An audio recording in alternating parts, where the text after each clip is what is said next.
রাজনৈতিক কর্মসূচিতে কমছে মানুষের স্বতঃস্ফূর্ত অংশগ্রহণ। ক্ষমতাকেন্দ্রিক রাজনীতি চর্চার ফল বলছেন বিশ্লেষকরা।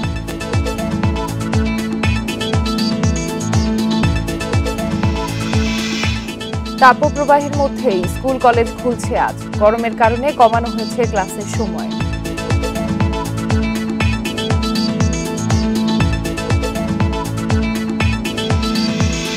চট্টগ্রামে আজ থেকে ৪৮ ঘন্টা ধর্মঘট পরিবহন মালিক শ্রমিকদের। চুয়েটে বাসে আগুন দেওয়ার প্রতিবাদ।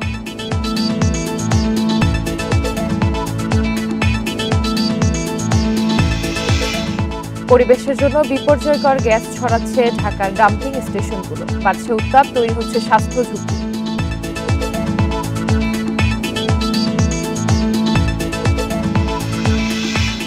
নিরাপত্তা ত্রুটি প্রমাণিত হলে আসতে পারে বিশ্বজুড়ে বোয়িং ড্রিমলাইনার না ওড়ানোর সিদ্ধান্ত। বড় ধাক্কা খাবে বিমান।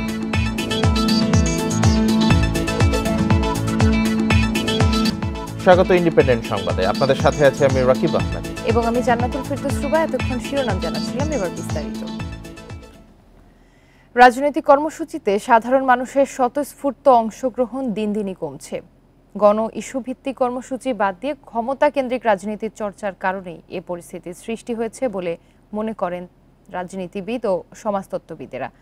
মাঠের রাজনীতি দুর্বল হয়ে পড়ার পেছনে সামাজিক যোগাযোগ মাধ্যমে অভ্যস্ত হয়ে পড়াও একটি কারণ বলে মনে করছেন তারা। জাতীয় সংসদ নির্বাচনের পর আওয়ামী লীগের কিছু সাংগঠনিক তৎপরতা চোখে পড়লেও বিএনপি সহ অন্য দলগুলোর তেমন কর্মসূচি চোখে পড়ছে না। সামগ্রিক রাজনৈতিক কর্মকাণ্ড কি তবে স্তিমিত হয়ে আসছে? রাজনীতিবিদ ও রাষ্ট্রবিজ্ঞান বিশেষজ্ঞরা মনে করেন, শুধুমাত্র নির্বাচন কেন্দ্রিক রাজনীতির কারণেই বর্তমানে এই অবস্থার সৃষ্টি হয়েছে। দীর্ঘদিন ধরে সরকার উৎখাতে রাজনীতি দেখছি, সেখানে সার্বক্ষণিক একটা উত্তেজনার ভিতরে দেশ থাকে, কিন্তু ক্রমাগত বাংলাদেশ সেই উৎখাতের রাজনীতি থেকে বেরিয়ে আসছে। সুতরাং এই নতুন পরিস্থিতিতে কিভাবে সাংবিধানিক পদ্ধতির ভিতরে রাজনীতি করতে হয় সেটা আয়ত্ত করার চেষ্টা চলছে। কেন এখন এত নিষ্ক্রিয় রাজনীতিটা নিষ্ক্রিয় হচ্ছে? এই কারণে যে এখানকার রাজনৈতিক সংস্কৃতিটা হচ্ছে ইলেকশন ভিত্তিক। তো ইলেকশনের আগের এক বছর খুব ডামাডোল পিটানো হয়, ওয়ান্স ইলেকশন হয়ে যায়, তারপরে সবাই আবার কিছুদিন ম্রিয়মান হয়ে যায়। রাষ্ট্রবিজ্ঞান ও সমাজতত্ত্ব বিশেষজ্ঞরা বলছেন, জনসম্পৃক্ত কর্মসূচির অভাব মানুষকে রাজনীতির বিষয়ে অনাগ্রহী করে তুলছে। এখনকার তরুণ সমাজ আগেকার তরুণ সমাজের মতো রাজনীতিতে আকৃষ্ট না, এবং তারা চায়ের দোকানে গিয়ে, মধুর ক্যান্টিন, কফি হাউস, ওখানে গিয়ে যে রাজনীতির আলোচনা করবে, সমাজে বিপ্লব করবে, এই যুগটা কিন্তু অতিক্রান্ত হয়ে গেছে। ইস্যু সিলেকশনের ক্ষেত্রে বা গণ ইস্যুকে প্রাধান্য না দেওয়া একটা গুরুত্বপূর্ণ দিক। পরিসর পরিবর্তন, যেটা আমি বললাম যে আপনার মাঠ থেকে এটা এখন আপনার ভার্চুয়ালে চলে যাওয়া, সোশ্যাল মিডিয়ায় চলে যাওয়া, এটা একটা দিক। বিশ্ব বর্তমানে ডেমোক্রেটিক ব্যাকস্লাইডিং বা গণতন্ত্রের ঘাটতির যুগে আছে বলে মত দিয়ে বিশেষজ্ঞরা বলছেন, কম বেশি সব দেশেই গণতন্ত্রের ঘাটতি কোনো না কোনোভাবে চলছে। এ ঘাটতি পূরণে একমাত্র সহযোগিতা করতে পারে রাজনৈতিক দলগুলোই। বাংলাদেশের ভবিষ্যৎ রাজনীতি নির্ভর করছে আসলে রাজনৈতিক দলগুলোর আত্মসমীক্ষার উপরে। তারা যদি আত্মসমীক্ষা না করেন তো এটা বাংলাদেশের জন্য খুব ক্ষতিকর হয়ে দাঁড়াবে। আমরা অতীতে অনেক রাজনীতি দেখেছি, অনেক রাজনৈতিক দল দেখেছি, টিকে নাই। শুধু নির্বাচনের বছরেই সক্রিয় থাকা নয়, সারা বছর জনসম্পৃক্ত ইস্যু নিয়ে মাঠে সক্রিয় থাকতে হবে রাজনৈতিক দলগুলোকে। এভাবেই দলগুলোর টিকে থাকা সম্ভব বলে মনে করেন বিশেষজ্ঞরা। শাহাদাত স্বপন, ইন্ডিপেন্ডেন্ট নিউজ, ঢাকা। দীর্ঘ ছুটির পর আজ খুলছে স্কুল কলেজ। তবে সারা দেশে তাপপ্রবাহ চলায় বেশ কিছু নির্দেশনা দেওয়া হয়েছে। প্রাথমিকে ক্লাস চলবে 2 শিফটে, সকাল 8টা থেকে 11:30 পর্যন্ত, কিন্তু বন্ধ থাকবে প্রাক প্রাথমিক শ্রেণী। শনিবার মন্ত্রণালয় থেকে সংবাদ বিজ্ঞপ্তিতে এসব তথ্য দেওয়া হয়েছে। এদিকে তাপপ্রবাহের কারণে বন্ধ থাকা জাতীয় বিশ্ববিদ্যালয়ে অধিভুক্ত সব কলেজেও ক্লাস শুরু হবে আজ। ঈদের ছুটি শেষে স্কুল কলেজ খোলার কথা ছিল 21 এপ্রিল, কিন্তু তীব্র দাবদাহের কারণে ছুটি বাড়ানো হয় 27 এপ্রিল পর্যন্ত। সারা দেশে 30 এপ্রিল পর্যন্ত হিট অ্যালার্ট জারি রয়েছে এখন। তারপরও রোববার থেকে স্কুল কলেজ খুলছে। তবে শিশুদের স্বাস্থ্য ঝুঁকি বিবেচনায় ক্লাসের সময় কমানো হয়েছে। প্রাইমারিতে সকালের শিফটের ক্লাস হবে সকাল 8টা থেকে 9:30 পর্যন্ত এবং দ্বিতীয় শিফট চলবে 10:45 থেকে 11:30 পর্যন্ত। তবে বন্ধ থাকবে প্রাক প্রাথমিক, আর গরমের মাত্রা না কমা পর্যন্ত অ্যাসেম্বলি হবে না। স্পেশালি আমাদের প্রি প্রাইমারি যেটা 4 ক্লাস 5 ক্লাস একেবারেই বাচ্চাদের, ওদের কিন্তু ক্লাস খুলছে না, এটি 1 নম্বর। 1 থেকে 5 যাতে তাদের অ্যাসেম্বলি হবে না, তাদের মাঠে অন্য কোনো কার্যক্রম হবে না, এবং আমাদের যে শিখন যে টাইমটুকু এটি আমরা অনেকটুকু কমিয়েছি। মন্ত্রণালয়ের সিদ্ধান্ত সঠিক বলছেন শিক্ষা গবেষকরাও, তবে শিক্ষার্থীরা যাতে গরমে কষ্ট না পায় সেদিকে খেয়াল রাখতে হবে। ঠান্ডা পানির ব্যবস্থা বা তাদের পর্যাপ্ত বাতাস বা যেখানে এসি এগুলো সবই থাকা, যেগুলো যতটুকু সম্ভব হয় যে স্কুলের অতটুকু পর্যাপ্ত পরিমাণে ব্যবস্থা করা উচিত আমি মনে করি। এদিকে আগেই জানানো হয়েছে 4 মে থেকে শুধু মাধ্যমিকে শনিবারও ক্লাস হবে। আল আমিন হোসেন, ইন্ডিপেন্ডেন্ট নিউজ, ঢাকা। রাজশাহী, চুয়াডাঙ্গা ও পাবনায় অতি তীব্র এবং টাঙ্গাইল, বগুড়া, যশোর সহ 5 জেলায় বইছে তীব্র তাপপ্রবাহ। এর বাইরে শুধু সিলেট। এ অবস্থা মাস জুড়ে চলবে বলে জানিয়েছে আবহাওয়া অফিস। তবে মের প্রথম সপ্তাহে বৃষ্টি হলে কিছুটা সহনীয় হবে পরিস্থিতি। এদিকে শনিবার সর্বোচ্চ তাপমাত্রা রেকর্ড হয় চুয়াডাঙ্গায় 42.6 ডিগ্রি। এদিন ঢাকায় সর্বোচ্চ ছিল 37.4 ডিগ্রি সেলসিয়াস। টানা তাপপ্রবাহে দুর্বিষহ জনজীবন। তীব্র গরমে প্রয়োজন ছাড়া বাইরে বের হচ্ছেন না অনেকেই। তবে অতি প্রয়োজনে না বেরিয়ে যাদের উপায় নেই তারা বিপর্যস্ত তীব্র রোদ গরমে। বাইক চালাইতেছি, গরমের অবস্থা খুবই বাজে অবস্থা, মানে বাসা থেকে বের হলে কখন বাসায় ঢুকবো খালি থাকে এই চিন্তায়। খুব কষ্ট, গাড়ি চালানো যায় না, রোদ খুব। এবার একটা খ্যাপ মারলে আবার বসে থাকার লাগে সব সময়, বেশি মানে গাছতলায় যাওয়ার লাগে আর কি। আমি আমার এই বয়সে আমি কখনো এরকম গরম আর দেখি নাই, এই প্রথম এত গরম। মানে খেয়েও শান্তি পাচ্ছি না, কোথাও বেরোও শান্তি পাচ্ছি না, ঘরে থেকেও শান্তি পাচ্ছি না। আবহাওয়া অফিস বলছে সারা দেশেই এখন অতি তীব্র থেকে মাঝারি তাপপ্রবাহের মধ্যে রয়েছে, আর এই অবস্থা থাকবে মাস জুড়ে। বৃষ্টির দেখা মিলতে পারে মের প্রথম সপ্তাহে। আরও 3 দিন মোটামুটি তাপমাত্রা এইরকমই থাকবে। তারপর থেকে আপনার গ্রাজুয়ালি একটু করে তাপমাত্রা কমতে থাকবে। আর তারপর যেটা হবে যে আপনার 2 তারিখ থেকে দেশের উত্তর পূর্ব এবং উত্তর দক্ষিণ দিকে বৃষ্টি শুরু হবে, এটা ক্রমান্বয়ে বাড়তে থাকবে। মোটামুটি 3-4 তারিখে আশা করা যায় যে দেশের অনেক জায়গায় বৃষ্টি হবে। তখন থেকে 6 দিন বৃষ্টির আভাস থাকলেও তারপর আবার বইতে শুরু করবে তাপপ্রবাহ, আর এর প্রভাব মে জুড়েই থাকতে পারে বলে জানাচ্ছেন আবহাওয়াবিদরা। মের ফার্স্ট উইকে যে আপনার বৃষ্টির সম্ভাবনা রয়েছে, তারপর বৃষ্টির স্পেলটা নর্মালি 3 থেকে 4-5 দিন কন্টিনিউ করে, যখন বৃষ্টি শেষ হয়ে যায় তারপর তাপমাত্রা আবার বেড়ে যায়। সেক্ষেত্রে দেশের অনেক জায়গায় মৃদু থেকে মাঝারি এবং কোনো কোনো জায়গায় বিক্ষিপ্তভাবে আপনার সিভিয়ার তাপদাহ আসতে পারে। অতিরিক্ত তাপমাত্রা ছাড়াও বাতাসে জলীয় বাষ্প বেশি থাকায় গরম লাগছে বেশি। সে বিবেচনায় বহাল রয়েছে হিট অ্যালার্টও। Adilur Rahman, Independent news, Dhaka. বায়ু দূষণ কমানোর স্প্রে ক্যানন দিয়ে তাপমাত্রা কমানোর চেষ্টা করছে ঢাকা উত্তর সিটি কর্পোরেশন। দিনে 4 লাখ লিটার পানি ছিটানোর উদ্যোগ নিয়েছে সংস্থাটি। তবে এটি কার্যকর কোনো পন্থা নয় বলে মনে করেন বিশেষজ্ঞরা। বলছেন স্প্রে ক্যাননের মাধ্যমে গরমে স্বস্তি আসবে না। ঢাকার রাস্তায় স্প্রে ক্যানন দিয়ে পানি ছিটানো হচ্ছে অনেক দিন ধরে। ঢাকা উত্তর সিটি কর্পোরেশন 2টি গাড়ি কিনেছিল বায়ু দূষণ কমানোর জন্য। এখন সেই স্প্রে ক্যানন ব্যবহার করা হচ্ছে গরম কমানোর জন্য। শনিবার আগারগাঁও সহ বিভিন্ন এলাকায় পানি ছিটিয়েছে ঢাকা উত্তর সিটি কর্পোরেশন। গরম লাগতেছিল খুব, এখন মনে করে যে এখানে এই যে বৃষ্টির মধ্যে পানি পড়তেছে, এটাতে আমাদেরকে গা বা ঠান্ডা লাগে, তাতে ভালো লাগতেছে অনেক। গরমটা যেরকম আমাদের লাগতেছিল, মনে হয় যে রিক্সা চালাতে পারবো না, তাতে আমাদেরকে গোসল করে আমাদেরকে ভালো লাগতেছে, ভিজতে ভালো লাগছে। গরম তো, গরমের জন্য একটু ভালো লাগছে। উত্তরের মেয়র জানান প্রতিদিন 4 লাখ লিটার পানি ছিটানো হবে। এছাড়া প্রতিটি ওয়ার্ডে পথচারীদের জন্য 3টি পানির গাড়ির ব্যবস্থা করা হয়েছে। 2টো গাড়িতে প্রায় 4 লক্ষ লিটার পানি আমরা ছিটাবো। আমাদের গাড়িগুলা 11টা থেকে বিকাল 4টা পর্যন্ত বিভিন্ন জায়গায় যাবে। এই গাড়িগুলো কিন্তু অলিতে গলিতে যেতে পারবে না, এগুলো থাকবে হলো মেন রোডে থাকবে। আর অলিতে গলিতে যাওয়ার জন্য আমরা ব্রাউজার, অর্থাৎ রাস্তাটাকে আমরা ঠান্ডা করার জন্য সেই 10টা ব্রাউজার আমরা নামিয়েছি আমরা আজকের থেকে। তবে নগর পরিকল্পনাবিদেরা বলছেন পানি ছিটানোর মাধ্যমে তাপমাত্রা কমানো যাবে না, প্রয়োজন পর্যাপ্ত জলাশয় ও সবুজায়ন। এই নগরের তাপমাত্রার প্রভাবটা এত বেশি, তার মূল কারণ হচ্ছে নগরের যে ওয়াটার বডিগুলো কমে গিয়েছে, আমাদের সবুজ এলাকাগুলো কমে গিয়েছে, সেইটার যে রিমিডি বা প্রতিকার সেটা স্প্রে ক্যানন দিয়ে হবে না। স্প্রে ক্যাননের একটা অবজেক্টিভ আছে যে পার্টিকুলার যে রোড দিয়ে যাবে সেই রোড দিয়ে হয়তো কিছু সময়ের জন্য সাময়িক স্বস্তি হবে।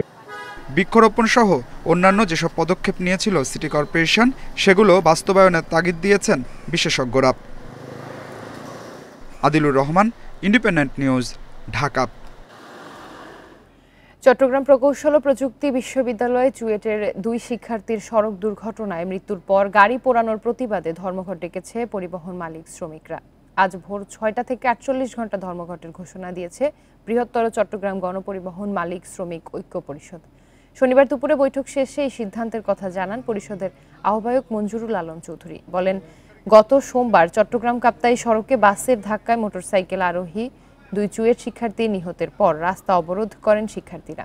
সে সময় আন্দোলনকারীরা 3টি বাসে আগুন দেন। বুধবার অভিযুক্ত বাস চালককে গ্রেফতার করা হয়।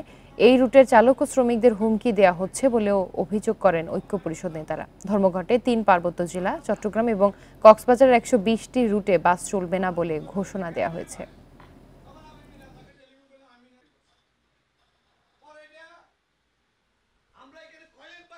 আমাদের পরিবহনের সাথে মালিক শ্রমিকের জানমালের সাথে নিরাপত্তার সাথে আগামীকাল ভোর 6টা থেকে 48 ঘন্টা আমরা মালিক শ্রমিক যৌথ সংঘ ঐক্য পরিষদের পক্ষ থেকে আমরা সারা বৃহত্তর চট্টগ্রামে আমরা ধর্মঘট আহ্বান করেছি। চট্টগ্রামে পরিবহন ধর্মঘটের বিষয়ে আরও জানাতে যোগ দিচ্ছেন সহকর্মী অনুপম শীল। অনুপম, পরিবহন ধর্মঘটের প্রায় 1 ঘন্টা পার হলো, কোনো প্রভাব দেখছেন কিনা যান চলাচলে, আর কর্মসূচি প্রত্যাহারের কোনো আলোচনা হচ্ছে কিনা?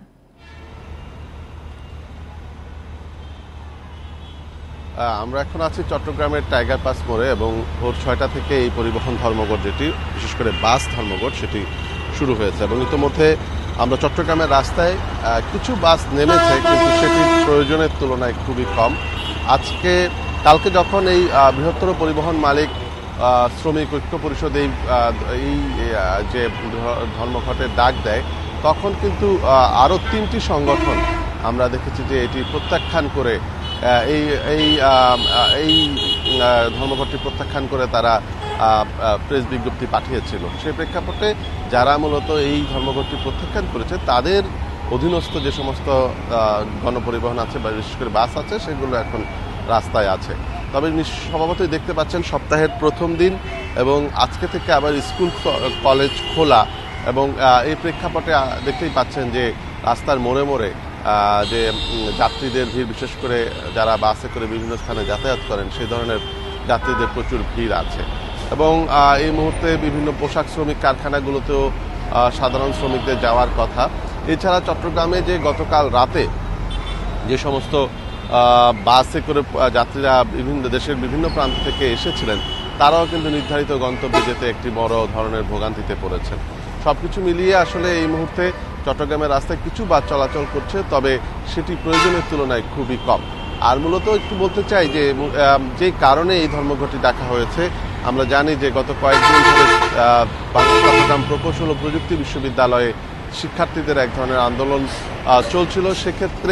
সেখানে অন্তত 3টি বাস, অর্থাৎ একটি দুর্ঘটনাকে কেন্দ্র করে সেখানে 2 জন শিক্ষার্থী নিহত হবার ঘটনার রেশ ধরে আসলে সেখানে শিক্ষার্থীরা আন্দোলনে যান এবং সেই প্রেক্ষাপটে অন্তত 3টি বাস পুড়িয়ে দেওয়া হয়েছে। অর্থাৎ এই বিষয়টিকে মাথায় রেখেই আসলে পরিবহন মালিকরা তারা এই ধর্মঘটটি দেখেছেন এবং এক্ষেত্রে আমরা বিভিন্নভাবে বিভিন্ন অসমর্থিত সূত্র থেকে যে খবরগুলো পেয়েছি যে পরিবহন মালিকরা চাচ্ছিলেন যে তারা এই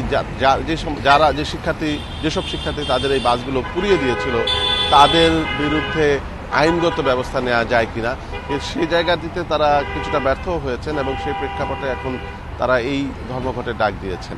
এবং ইতিমধ্যে আমরা বেশ কয়েকজনদের সাথে কথা বলেছিলাম, সাধারণ যারা এই সময়ে তাতে বাসে ভ্রমণ করেন তারা তাদের ভোগান্তির কথা উল্লেখ করেছেন এবং সপ্তাহের প্রথম দিন আজকে থেকে স্কুল কলেজ খোলা, মানে ঈদের পরে আজকেই প্রথম খুলছে, তার মধ্যে আবার অনেকের অফিস যাতায়াতে একটি বড় ধরনের ভোগান্তির মধ্যে ইতিমধ্যে তারা পড়েছেন। এই যে চট্টগ্রাম শহরের ভিতরেও এই গণপরিবহনের ভোগান্তির চেয়েও বড় ভোগান্তি হয়ে দেখা দিয়েছে এখন চট্টগ্রাম শহর থেকে যে বিভিন্ন আন্তঃজেলা বাসগুলো আছে, বিশেষ করে আমরা যদি বলি যে কক্সবাজার 3 পার্বত্য জেলা এই রুটগুলোতে অর্থাৎ মোট 5টি জেলার মধ্যে যে আন্তঃজেলা বাস সার্ভিসগুলো আছে সেই বাস সার্ভিসগুলোও কিন্তু ইতিমধ্যে অনেকগুলো বাস সার্ভিস এখন বন্ধ, যে কারণে সাধারণ মানুষের ভোগান্তি বেশ খানিকটা ত্বরান্বিত করা যায়। চট্টগ্রামে পরিবহন ধর্মঘটের বিষয়ে জানাচ্ছিলেন সহকর্মী অনুপম শীল। রাজধানীর বনানীতে দুটি মোটরসাইকেলের সংঘর্ষের পর একটিতে আগুন ধরে যায়। এ সময় ওই মোটরসাইকেলটি একটি বাসের নিচে চলে গেলে বাসটিও আগুন ধরে। পরে ফায়ার সার্ভিসের 2টি ইউনিট তা নিয়ন্ত্রণে আনে। এই ঘটনায় আহত হয়েছেন মোটরসাইকেল আরোহী। দুর্ঘটনার সিসি ক্যামেরার ফুটেজ দেখে পরবর্তী ব্যবস্থা নেওয়ার কথা জানিয়েছে পুলিশ। শনিবার বিকেল 4টা, রাজধানীর বনানী। দাউ দাউ করে জ্বলছে একটি বাস ও এর নিচে চাপা পড়া মোটরসাইকেল। প্রত্যক্ষদর্শীরা জানান, দুটি মোটরসাইকেলের সংঘর্ষে একটি নিয়ন্ত্রণ হারিয়ে সড়কে পড়ে আগুন ধরে যায়। জ্বলন্ত অবস্থায় মোটরসাইকেলটি একটি বাসের নিচে চলে গেলে বাসটিতেও আগুন ধরে যায়। বেপরোয়া গতির কারণে নিয়ন্ত্রণ হারায় মোটরসাইকেলটি। মোটরসাইকেলের টার্ন না হলে 180 টার্ন আছে, মোটরসাইকেল টার্নিং লইতে বাইকটারে কাইতে গেছে আর এই বাসটা বাড়ি ঘর পরে মোটরসাইকেল চলে যায়। মাথাটা ফাটে গেছে প্লাস গাড়ি ব্যথা পেয়েছে, আপনারা হসপিটালে নিয়ে গেছে। আধা ঘন্টার চেষ্টায় আগুন নিয়ন্ত্রণে আনে ফায়ার সার্ভিসের 2টি ইউনিট। এতে যোগ দেয় নৌবাহিনীও। ফায়ার সার্ভিসের কর্মকর্তারা জানান, দুর্ঘটনায় মোটরসাইকেল আরোহী আহত হয়েছেন। তাকে প্রথমে কুর্মিটোলা হাসপাতাল ও পরে ঢাকা মেডিকেলে স্থানান্তর করা হয়। ময়মনসিংহ থেকে একটি বাস মহাখালী যাওয়ার পথে মোটরসাইকেলের সাথে দুর্ঘটনায় পতিত হয়। মোটরসাইকেলের টেনে কিছু দূর নিয়ে চলে যায় গাড়িটি, যার ফলে এখানে ঘর্ষণের সৃষ্টি হয়। এই ঘর্ষণের কারণে এই গাড়িতে আগুন ধরে যায়। মোটরসাইকেলের যারা আহত হয়েছে প্রত্যেকেই কুর্মিটোলা জেনারেল হাসপাতালে আছে। বাসের যাত্রী এ পর্যন্ত কেউ আহত হয়নি। কর্মকর্তারা জানান, সিসিটিভি ফুটেজ দেখে পরবর্তী ব্যবস্থা নেওয়া হবে। Amirul Islam, independent news, Dhaka. জাতির পিতা বঙ্গবন্ধু শেখ মুজিবুর রহমানের দ্বিতীয় ছেলে শহীদ লেফটেন্যান্ট শেখ জামালের ৭১তম জন্মদিন আজ। ১৯৫৪ সালের এই দিনে গোপালগঞ্জের টুঙ্গিপাড়ায় জন্মগ্রহণ করেন তিনি। শেখ জামাল ছিলেন সংস্কৃত প্রেমী এবং ক্রীড়াবিদ। ১৯৭১ সালে মুক্তিযুদ্ধের সময় পরিবারের অন্য সদস্যদের সঙ্গে শেখ জামালও গৃহবন্দী হয়েছিলেন। পরে সেখান থেকে পালিয়ে তিনি মুক্তিযুদ্ধে সম্মুখ সমরে নেতৃত্ব দেন। ১৯৭৫ সালের ১৫ই আগস্টের হত্যাকাণ্ডে পরিবারের অন্য সদস্যদের সঙ্গে নিহত হন শেখ জামাল। জন্মদিন উপলক্ষে আওয়ামী লীগের উদ্যোগে সকাল ৯টায় বনানী কবরস্থানে শেখ জামালের সমাধিতে শ্রদ্ধা নিবেদন এবং আত্মার মাগফিরাত কামনায় মোনাজাতের আয়োজন করা হয়েছে।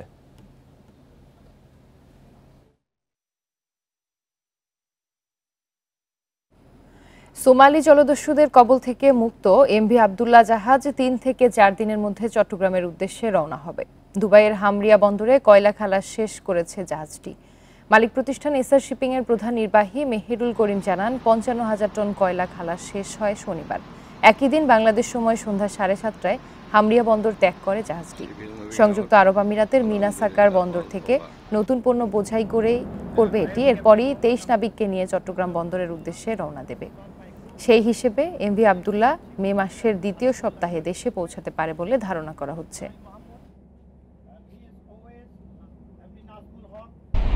সংযুক্ত আরব আমিরাতের কোনো পোর্ট থেকে চট্টগ্রামের জন্য কার্গো লোড করে ইনশাআল্লাহ চট্টগ্রামের উদ্দেশ্যে আমরা রওনা দিব এবং আশা করছি মে মাসের মাঝখানে আমরা চট্টগ্রাম বন্দরে পৌঁছাবো।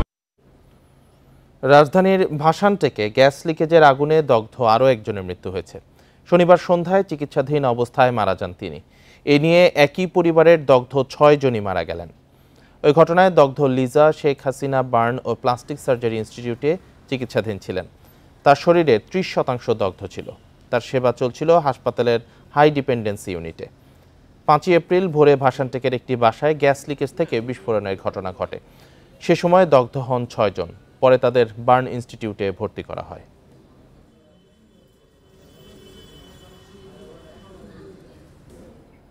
কক্সবাজারের উখিয়া থেকে রাইফেলের ১৭ রাউন্ড বুলেট সহ ২ রোহিঙ্গাকে গ্রেফতার করেছে হাইওয়ে পুলিশ। শনিবার কক্সবাজার টেকনাফ আঞ্চলিক মহাসড়কের নয়াপাড়া এলাকা থেকে তাদের আটক করা হয়। পুলিশ জানায়, টেকনাফ থেকে কক্সবাজারগামী পায়রা সার্ভিসের বাসে তল্লাশি চালিয়ে গুলিসহ রোহিঙ্গাদের আটক করা হয়। প্রাথমিক জিজ্ঞাসাবাদে গ্রেফতার রোহিঙ্গা যুবকেরা জানায়, ১৯ এপ্রিল পালিয়ে মিয়ানমারের বুচিডং ক্যাম্পে যায় তারা। সেখানে বিদ্রোহীদের বিরুদ্ধে লড়তে মিয়ানমার সেনারা তাদেরকে রাইফেল চালানোর প্রশিক্ষণ দেয়। প্রচণ্ড গরম ও খাবারের কষ্টে সেখান থেকে আবার বাংলাদেশে পালিয়ে আসে তারা। আটকদের বিরুদ্ধে টেকনাফ থানায় অস্ত্র আইনে মামলা করা হয়েছে।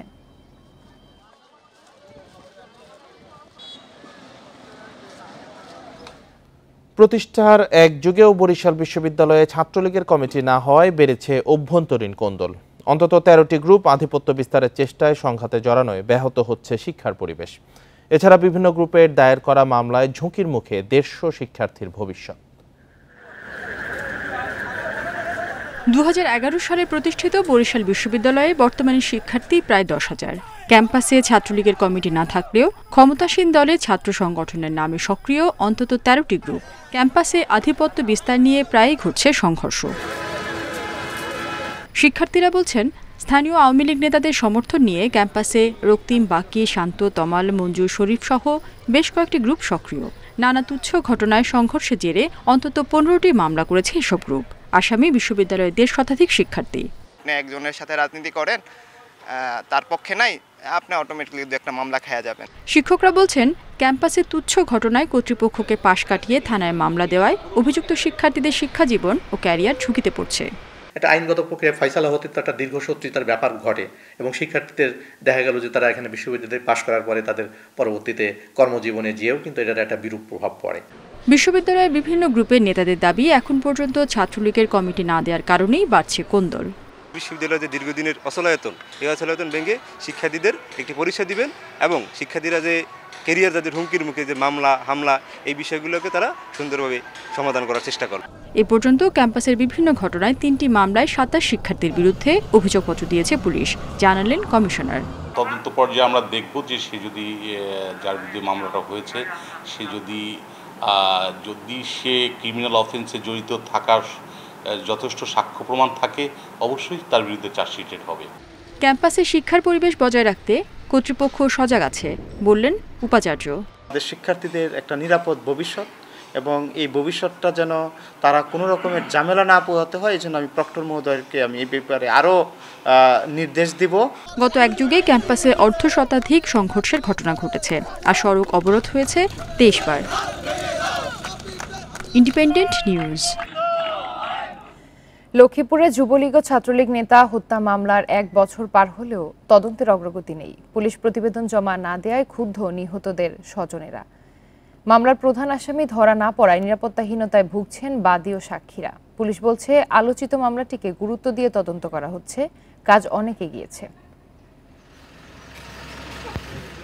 গত বছরের 25 এপ্রিল লক্ষ্মীপুরের পশ্চিমবাজার এলাকায় গুলি করে হত্যা করা হয় জেলা যুবলীগের সাধারণ সম্পাদক আব্দুল্লাহ আল নোমান ও জেলা ছাত্রলীগের সাবেক সাংগঠনিক সম্পাদক রাকিব ইমামকে।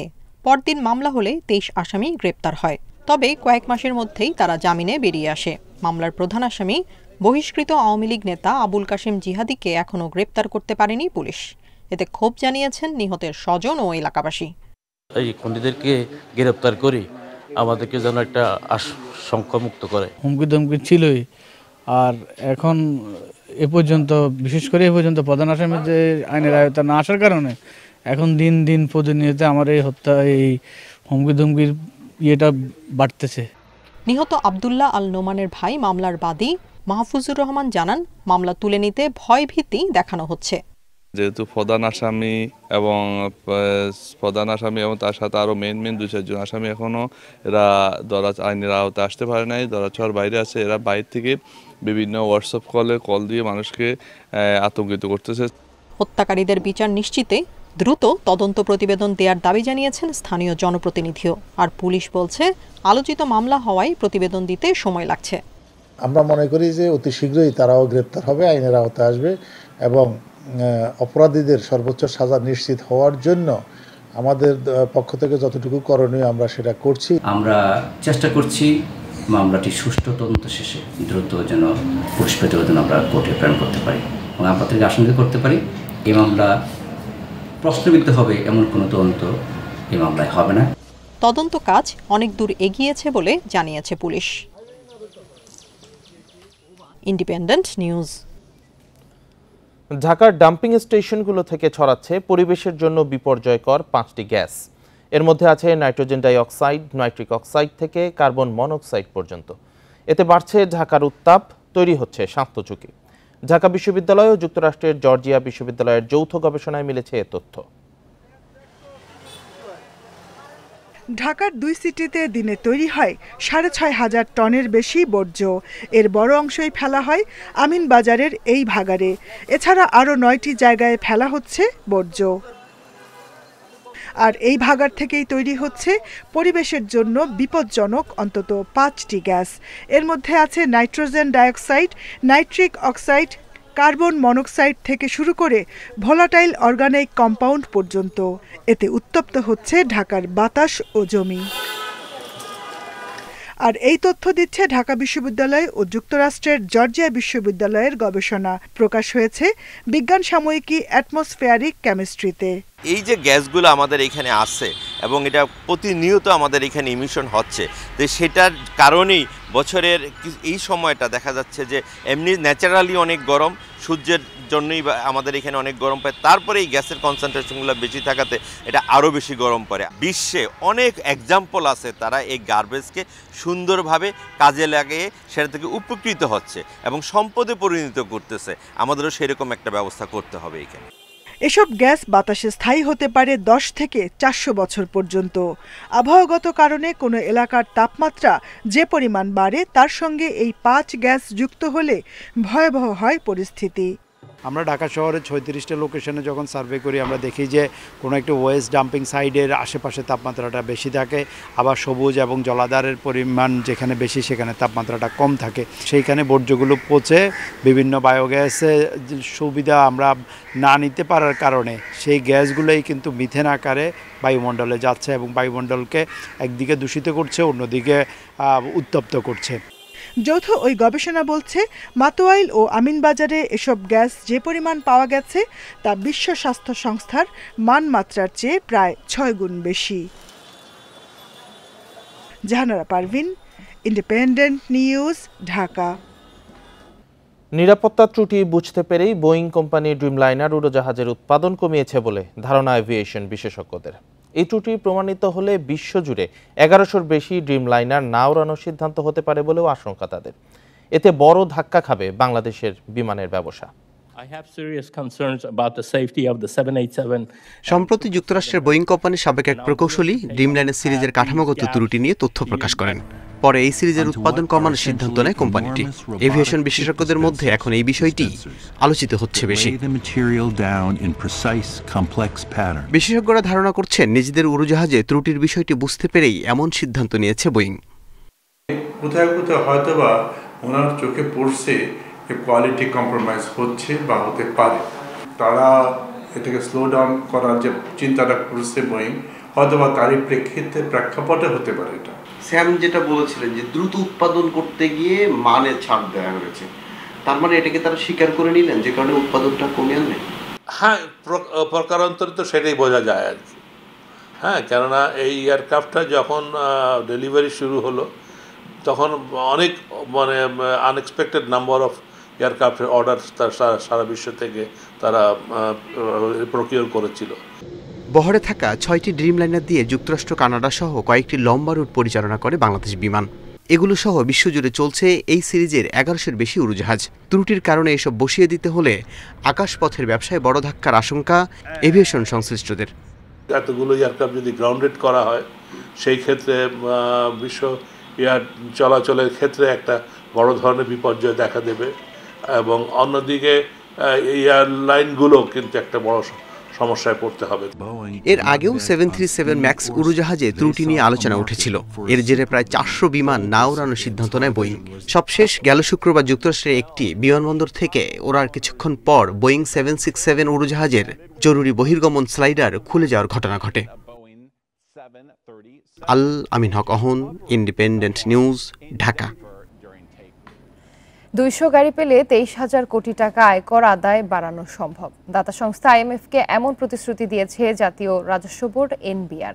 কর্মকর্তারা জানান গাড়ি কিনতে খরচ হবে 210 কোটি টাকা। আইএমএফ এর শর্ত পূরণে আগামী অর্থবছরে আয়কর আদায় বাড়াতে হবে প্রায় 43,000 কোটি টাকা। এনবিআরের হিসেবে চলতি অর্থবছরে আয়কর আদায় হবে 1,20,000 কোটি টাকা। আইএমএফের শর্ত পূরণে আগামী অর্থবছরে দরকার 1,63,000 কোটি টাকা, অর্থাৎ আদায় বাড়াতে হবে 43,000 কোটি টাকা। এনবিআর জানিয়েছে স্বাভাবিক প্রবৃদ্ধি থেকে আসবে 16,000 কোটি টাকা, বাকি 26,000 কোটি আদায়ে 10 ধরনের ব্যবস্থা নেওয়া হবে। উৎসকর মনিটরিং থেকে আসবে 23,000 কোটি টাকা, ছাড় কমিয়ে 1,000 কোটি, সেবার মান বাড়িয়ে 500 কোটি ও মাঠ পরিদর্শন থেকে আসবে আরও 500 কোটি টাকা। বর্তমানে মোট আয়করের 60% আসে উৎসে কর থেকে। এনবিআর জানিয়েছে এ খাতে নজরদারি বাড়ানো গেলে পূরণ হবে রাজস্বের বড় চাহিদা। বিশেষজ্ঞরা বলছেন এসব উদ্যোগের পাশাপাশি কর ফাঁকি রোধ ও করের নতুন নতুন ক্ষেত্র আবিষ্কারে মনোযোগ দিতে হবে। উৎস আয়করের জায়গাটি আমাদের আসলে যদি মৌলিকভাবে যদি আমরা আরও স্ট্রেনথেন করতে পারি এবং এটাকে যদি আমরা অ্যানালিসিস করে তার ত্রুটি বিচ্যুতিগুলিকে চিহ্নিত করতে পারি, তাহলে এটা একটা কার্যকরী পদক্ষেপ নেওয়া সম্ভব। একই সাথে আমি মনে করি কর ফাঁকির যে প্রবণতা আছে এবং যে বিষয়টি আছে সেটি আমাদের নজর দিতে হবে। আইএমএফকে এনবিআর জানিয়েছে রাজস্ব বৃদ্ধি নিশ্চিতে দিতে হবে লজিস্টিক্স সুবিধা। কর আদায় প্রক্রিয়ায় নজরদারি বাড়াতে জুনের মধ্যে 100 জিপ গাড়ি ও 100টি মাইক্রোবাসের শর্ত দিয়েছে সংস্থাটি। প্রতি 100 টাকা আদায়ে বাংলাদেশে মাত্র 48 থেকে 50 পয়সা খরচ করা হয়। আমাদের পার্শ্ববর্তী দেশসমূহে কোথাও 80 পয়সা, কোথাও 1 টাকা, কোথাও 100 টাকা। রেভিনিউ সার্ভিসে আপনি যদি জনবল নিয়োগ করেন, আপনি যদি তাদের লজিস্টিক সাপোর্ট সুন্দর মতো দেন, আজকে যে রেভিনিউ হয়েছে কালকে ডাবল হয়ে যাবে। আয়কর বিভাগের সক্ষমতা বাড়াতে অর্থ মন্ত্রণালয়ে একটি বিশদ চাহিদা দিয়েছে এনবিআর। ভবন নির্মাণ, কর্মকর্তাদের দক্ষতা বৃদ্ধি, ডিজিটাইজেশন সহ নানা বিষয়ে জোর দেয়া হয়েছে। এতে ব্যয় হবে আনুমানিক 4,000 কোটি টাকা। Ruhul Amin, independent news, Dhaka. প্রচণ্ড দাবদাহে রেনু ও পোনা মাছের রাজধানী খ্যাত যশোরের ব্যবসায় ধস নেমেছে। গরমে একদিকে মারা যাচ্ছে রেনু পোনা, অন্যদিকে সেচের জন্য মাত্রাতিরিক্ত বিদ্যুৎ ও ডিজেল খরচ হওয়ায় বাড়তি খরচ গুনতে হচ্ছে মৎস্য চাষিদের। এতে লোকসানের মুখে হ্যাচারি ও নার্সারির সঙ্গে জড়িত লক্ষাধিক মানুষ। রেনু পোনার ভরা মৌসুমে 4.5 লাখ টাকা দিয়ে মাছ চাষ শুরু করেছিলেন যশোরের চাঁচড়া এলাকার তপু খলিফা। কিন্তু বৈরী আবহাওয়ায় প্রতিদিনই 10 থেকে 12 কেজি রেনু ও পোনা মাছ মারা যাচ্ছে বলে দাবি তার। নিজের কাছে কিছু ছিল, কিছু বাকি নিয়ে আইছি, সেখানে 4.5 লাখ টাকার মাছ থুইছি। মাছ বেচা কিনা করেছি 1 থেকে 1.5 লক্ষ টাকা, তার বেশি মাছ বেচতে পারেনি। মাছ প্রতিদিন সকাল বিকেল 2 বেলা 10 থেকে 12 কেজি মাছ ফেলাই দিচ্ছি। একই অবস্থা জেলার প্রায় 25,000 মৎস্য চাষীর। ভুক্তভোগীরা বলছেন গরমের কারণে প্রতিদিনই গড়ে প্রায় 7 থেকে 8 মণ রেনু ও পোনা মাছ মারা যাচ্ছে। পুকুরে যে পানি দিচ্ছি তারপরে পানি থাকছে না, পানি চুষে যাচ্ছে, রোদ অনেক মাছই মারা গেছে। এখনো অন্যান্য সময় এরকম সময় প্রায় আমাদের 50 কোটি মাছ ডেলিভারি হয়ে যায়, সেই ক্ষেত্রে কিন্তু এখন কোনো মাছই ডেলিভারি করতে পারছে না, কারণ বাইরে থেকে কোনো গ্রাহক আমাদের কাছে আসতেছে না। মার্চ থেকে জুলাই পর্যন্ত রেনু পোনা উৎপাদন ও বিপণনের ভরা মৌসুম। এ সময় যশোরের চাঁচটার এ বাজারেই গড়ে প্রতিদিন কোটি টাকার বেচাকেনা হয়। তবে প্রচণ্ড গরমে পোনা উৎপাদন ও ব্যবসা কমে যাওয়ায় এর সঙ্গে জড়িত লক্ষাধিক মানুষ ক্ষতির সম্মুখীন, দাবি ব্যবসায়ীদের। এই গরমে মাছেরও সমস্যা, খদ্দের আসতেছে না কোনো কেনা বেচা, এবং মাছ রাখলে মাছ মারা যাচ্ছে, একদমই কেনা বেচা বন্ধ। রেনু পোনা উৎপাদনের জন্য সহনীয় তাপমাত্রা 30 থেকে 32 ডিগ্রি সেলসিয়াস, কিন্তু প্রায় 1 মাস ধরে যশোরে 37 থেকে 42 ডিগ্রির মধ্যে তাপমাত্রা ওঠানামা করছে। এই অবস্থায় উৎপাদন ধরে রাখতে বারবার পুকুরের পানি বদল, গভীরতা বাড়ানো, জেনারেটর ব্যবহার সহ বিভিন্ন পরামর্শ দিচ্ছে মৎস্য বিভাগ। Independent news. এদিকে সাতক্ষীরায় প্রচণ্ড গরমে মারা যাচ্ছে বাগদা চিংড়ি। এ নিয়ে আরো জানাতে সাতক্ষীরা থেকে যুক্ত হয়েছেন সহকর্মী আবুল কাশেম। আবুল কাশেম, গরমে চিংড়ির মরকের খবর পাওয়া যাচ্ছে, এই মরক ঠেকাতে খামারিদের কি পরামর্শ দেওয়া হচ্ছে?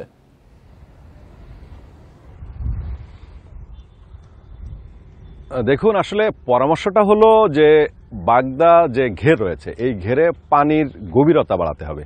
আপনি জানেন যে সাতক্ষীরায় 55,000 ঘেরে এবার বাগদা চাষ হয়েছে।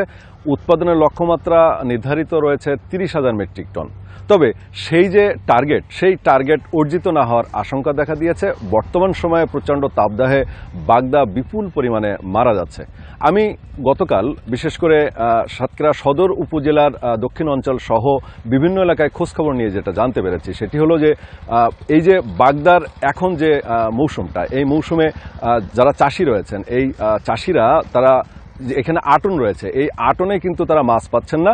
পরবর্তীতে জাল টেনে দেখছেন যে মাছ মারা যাচ্ছে। আপনি জানেন যে সাতক্ষীরার এটা প্রধান অর্থকরী ফসল এবং এই বাগদা চাষি যারা আপনি ওই ঘেরে কিন্তু মাছ চাষ ছাড়া অন্য কোনো ফসল সেখানে ফলানো সম্ভব না, এমনকি সাদা মাছও উৎপাদন সেখানে সম্ভব না। সুতরাং চাষিরা যদি বাগদা চাষে ক্ষতিগ্রস্ত হন তাহলে কিন্তু সাংঘাতিকভাবে ক্ষতির শিকার হয়েছেন।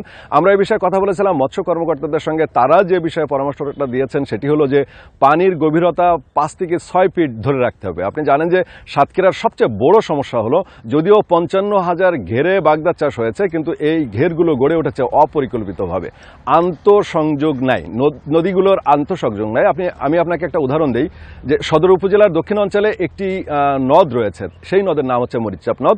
এই মরিচচাপ নদ খনন কাজ শেষ হয়েছে 2 থেকে 3 মাস আগে এবং সেই নদের আমরা যে চিত্র দেখেছি সেটি হলো যে কোনো রকম সেটার প্রবাহ নাই, অর্থাৎ এই যে পানিটা জোয়ার ভাটা খেলবে খোলপটিয়া নদী থেকে এসে সেটা এসামতিতে মিশবে এর কোনো ব্যবস্থা নাই। সুতরাং এই অপরিকল্পিতভাবে নদ নদী খননের ফলেও কিন্তু এই পানির প্রবাহ বাড়ছে না। সরকারের কোটি কোটি টাকা গচ্ছা যাচ্ছে কিন্তু যে উদ্দেশ্যে এইগুলো করা হচ্ছে সেগুলো হচ্ছে না। দ্বিতীয়ত কারণ হলো যে এই যে সমস্ত ঘের, এই সমস্ত ঘেরের পাশে যে সমস্ত ক্যানেল রয়েছে সেই ক্যানেলগুলো হয় উঁচু হয়ে রয়েছে অথবা সেটাও তার সংযোগ বিচ্ছিন্ন রয়েছে।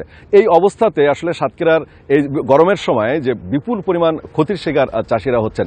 মৎস্য কর্মকর্তারা বলছেন যে কোনো উপায়ই হোক এই পানির গভীরতা বাড়াতে হবে, নইলে যে পিএইচ এবং স্যালাইনটির পরিমাণ বেড়ে যায়। এই স্যালাইনের পরিমাণ ধরুন বিশেষ করে গরমকালে এই পার ডেসিলিটার অর্থাৎ লিটারে 24 থেকে 25 ডেসিলিটার পর্যন্ত আপনার লবণাক্ততা বেড়ে যায়, সেটি বাগদা চিংড়ির জন্য সহ্য করা আদৌ সম্ভব না, যে কারণে এই মাছ মারা যাচ্ছে। তো সব মিলিয়ে পরামর্শটা হচ্ছে এরকম মৎস্য কর্মকর্তাদের যে অবশ্যই পানির গভীরতা বাড়াতে হবে। আর একটি বিষয় রয়েছে যদিও সেটা কিছুটা গৌণ, সেটা হলো যে যখন কিন্তু এই বাগদা চাষ বাগদার রেণু ছাড়া হচ্ছে তখন এই যে আপনার ল্যাব স্ক্যান করা হচ্ছে না, যথাযথভাবে করা হচ্ছে না, যে কারণে ভাইরাসের কারণও একটা অন্যতম কারণ এই বাগদা মারা যাওয়ার। এই ছিল সাতক্ষীরা থেকে সর্বশেষ। গরমে চিংড়ি চাষের ক্ষতির বিষয়ে সাতক্ষীরা থেকে জানাচ্ছিলেন সহকর্মী আবুল কাশেম। ব্রাজিল থেকে গরুর মাংস আসলে খুচরায় দাম পড়বে 550 টাকা কেজি। এতে মাংসের বাজার সহনীয় হবে বলে দাবি আমদানিকারকদের। তবে খামারিরা বলছেন মাংস নয় গরুর উন্নত জাত আনলেই বাজার নিয়ন্ত্রণ করা সম্ভব। একই সাথে সুরক্ষা পাবে দেশের উদ্যোক্তারা। মাংসের দাম কমাতে গোখাদ্যের বাজার নিয়ন্ত্রণের পরামর্শ দিয়েছেন বিশেষজ্ঞরা।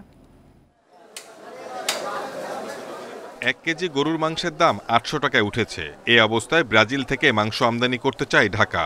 ব্রাজিলের পররাষ্ট্রমন্ত্রী জানিয়ে গেছেন তাদের গরুর মাংসের দাম পড়বে 495 টাকা কেজি।